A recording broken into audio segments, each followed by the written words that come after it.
Fire in the hole, let's make some 200-year-old chicken. You think that chicken will still be good after all this time? Maybe we should marinate it first. Stay tuned. So here's a recipe I got from a dude on YouTube named Josh Townsend. And my buddy Rivet Gardner also duplicated the man's recipe. And the guy does all this 18th century cooking. That's his thing, you know. He does 18th century stuff, you know, like all kinds of stuff from 18th century. Like he cooks like with a twig and stuff. It's crazy. I'll put a link in the description to Josh Townsend's original video, and I'll also put a link to Rivet Gardner's version. This is originally supposed to be fried chicken, but I'm not going to fry chicken. I'm going to grill it, and I got some nice bone-in, skin-on thighs and a couple of breasts, and we're just going to marinate this for now, and then we're going to cook it on the grill. So let's start this out with some. You need a couple of cups of lemon juice, and apparently, according to Mr. Townsend, lemon juice was readily available in the 18th century, you know, around 1776. You know what I'm talking about. That's like 2 cups of lemon juice right there, almost 2 cups of lemon juice. Then the other thing is malt vinegar. I'm going to put some malt vinegar, and he says that malt vinegar is also something that they would have had back then. I'm going to put about 3/4 of this jar of malt vinegar. I'm saving some for the sauce I'm going to make.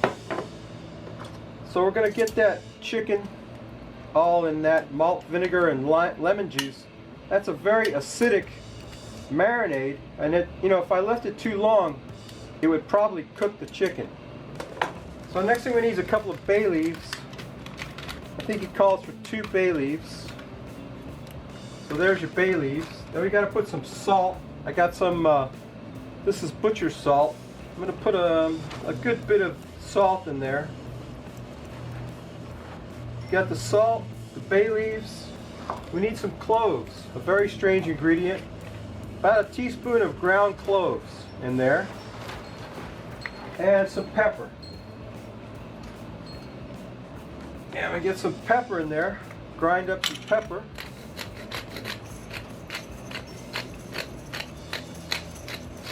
A few rounds of that. I apologize for my voice. I'm just getting over a cold. Had it for 2 weeks now. I'm sick of it. Okay, there's your pepper. I think we've got enough pepper in there. Got the bay leaves, the pepper. We're going to mix this up a little bit. Get it all incorporated in there. Get it all over that chicken. I'm going to cover this and refrigerate it. I don't know what they did in the 18th century, how they refrigerated stuff, but apparently, there you go. That's our marinade for our chicken right there. Looks pretty good, huh? A little bit more pepper on there. Maybe a little bit, another pinch of that butcher salt. That's good stuff. Okay, there we go. Our chicken's marinated. We'll get it on the grill, and I'm gonna make my version of a 18th century barbecue sauce for that chicken. So stay tuned. So I got my grill set up for 2-zone cooking, and I forgot to tell you about the spring onions. I put some spring onions in that marinade. I'm gonna get the chicken out of there and lay it in the middle of the grill like that. Indirect. We'll get that cooking on indirect heat. Looking good. Oh, this marinade smells excellent, I gotta tell you. And the chicken has really tenderized in that marinade. It really tenderized it. So get my chicken on there. We're going to discard that marinade. It's not good for anything. Meanwhile, I was thinking, you know, I want to do something. I want to make something that's, you know, a glaze that's sort of compatible with my 18th century cook. So I thought, what would they have in the 18th century to cook with? And I figured that surely they had blackberry preserves, right? So I got some blackberry preserves. Get them out of there into that pan. Because I know they had blackberries, right? Not the blackberries that you talk on the phone with. You know what I'm saying. blackberry jam. That's what that is. It's blackberry jam. Let me move this one piece of chicken. I don't like the way he's sitting. There you go. Move him over a little bit. Get him over in here. There we go. Okay. So it's blackberry jam. That's a 9-ounce jar of blackberry jam. And I figure they had molasses back then, because they had to have molasses, right? If they didn't have it, then they made their own molasses, right? So they had to have molasses. So we'll put some molasses in there, into the blackberries. Get that cooking. And also, you know they had malt vinegar, because we used it to marinate the chicken. So let's put a little bit of malt vinegar in there. So we got vinegar, molasses, and blackberry jam in my glaze. And that's going to be my glaze for the chicken. Once it starts to cook a little bit, we get a little smoke on it, a little fire. Cook this up real good. So we're going to have 18th century chicken with blackberry glaze. How's that sound? I think it's going to be good. Tell you what. Alright, let me get this cooked up. And while it's cooking, we're going to shift gears a little bit. We're going to shift gears into the 23rd century, and we're going to drink a beer from the 23rd century, so stay tuned. There's the Frosty Root Boy mug, and as I promised you, here's a beer from the 23rd century. Star Trek Vulcan Ale. The Genesis Effect, it says. Whoa. It's a red session IPA, 5.4 alcohol, Star Trek Federation beer. It says it right there, Federation beer. This is from the Schmaltz Brewing Company in Clifton Park, New York. Brewed under license. Star Trek Federation beer. Okay, see, so that's from the 23rd century, right? Star Trek. Let's crack into that red session IPA and see what that's all about. Let me tilt my glass and pour out some of that red session IPA. I know I'm going to like this because, you know, Star Trek, man. You know, I'm into Star Trek, I'm into 18th century cooking, and I'm into 23rd century beer. That's what I'm all about. There you go. Star Trek Vulcan Ale. How can you beat that? How can you beat Vulcan Ale? If only if you had some, what's that stuff they used to have? The, I forgot what it was. It was blue. Anyway, I don't know what I'm talking about. Let's take a sniff of that. Oh, it smells great. It smells great. It smells like an IPA should. It's a beautiful red color. Let's quaff the froth off it, Roll. Maybe this will help my cold.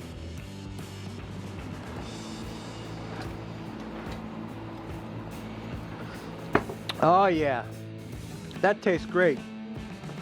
That's excellent. A red session IPA, Vulcan Ale. What was that ale they used to drink on Star Trek all the time? I forgot. He used to knock them in the dirt. I don't remember. Anyway, I'll come up with it later after the video's ended. So let's check in our chicken and put some of that blackberry glaze on it, so stay tuned. Alright, that chicken is looking stupendous, so it's time to glaze it up with some of this blackberry glaze. And we're going to hit it with some of this. Get this all over it. Some of that blackberry glaze on there. Don't that look good? See, that's like an 18th century barbecue sauce. See what I'm saying? Got blackberries in it. How could you beat this? How could you go wrong with this? Man, it's looking good already. Look at that beautiful color of that. Man, are you kidding me? I've hooked it up again, folks. One more time. I've hooked it up. Get some of that glaze on there. Get that chicken. It's almost up to temp. Look at that. Don't that look good? That looks good enough to eat. Can you see that? I hope so. Yeah, that's looking good. I'm going to get that on a plate. We're going to take a taste of it, and maybe I'll remember what that ale was from Star Trek, so stay tuned. Okay, there's my 18th century blackberry glazed chicken. Let's get a taste of that. cut me off a piece of that right there. Don't that look good? Oh yeah. Nothing like grilled chicken, I'll tell you what. Let me put that in my mouth. That's delicious. That glaze is excellent. Super sweet and wonderful. And the marinade really tenderized the chicken a lot. It made it real soft. And you know I love the grilled chicken. And yeah, I hooked it up. Hey, I remembered the beer. It's Romulan Ale. Romulan Ale is blue. And I'll knock you in the dirt. So that's my video, babies. You know, like I always say, if you like this crap, please subscribe. If you don't, I got a special request for you today. I want you to go over and see Larry Wolf. And the link is not going to point to Larry Wolf's channel, the Wolf Pit. The link is going to point to a funding site that Larry has set up. He's in need of some cash. And he's not asking for something for nothing. He'll give you some of his recipes for a donation. He needs money. I'll let him explain it. You just go to his, go to this link here. He'll explain to you what he needs the money for, why he needs the money. Anyway, yeah, go see Larry Wolf. Go check him out. Check out his channel too. He's a good cook, let me tell you. And this Star Trek Vulcan Ale is good. It's not as good as Romulan Ale, but it's good. And my chicken turned out great. I'm very happy with it. 18th century grilled chicken. So there you go with the blackberry glaze. Anyway, babies, come back next week. We may not cook anything good, but I'll bet you we drink one interesting ale after another. That's my goal. I want to drink every beer they have in the store, every different kind of beer. Okay? All right, babies. Oh, stay tuned till the end to find out who won from last week. And don't forget to like, comment, and subscribe to this one for a chance to win some Sangs products for next week. So come back next week and we'll do it again. We got two more, I think we have 2 more bottles of stuff to give away after this one. So anyway, yeah, check us out. All right, bye.